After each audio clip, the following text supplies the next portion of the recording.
अर्जुनाने पाहिलं की अरे माझे सगळे स्वरे माझे नातेवाईक माझ्या समोर आहेत, यातना होणं स्वाभाविक आहे, मलाही यातना होत नसतील. कालपर्यंत माझ्या घरामधली सगळी लोक हे माझ्या घरावरती चालून येत आहेत.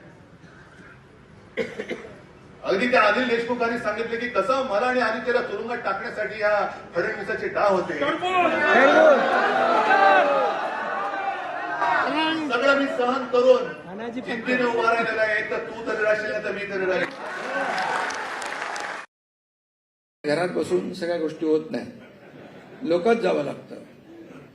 फेसबुक लाईव्ह शंभराज म्हणाले आपण फेसबुक लाईव्ह नाही, फेस टू फेस काम करणार. सरकार चांगलं काम करत आहे, त्यामुळे काही जणांना पोटदुखी साहजिक आहे, होऊ शकते. पण आमच्या देवेंद्रजींना देखील संपवायची भाषा सुरू झाली. पण चांगल्या योजनांचा घाव त्यांच्या वर्मी लागलेला आहे.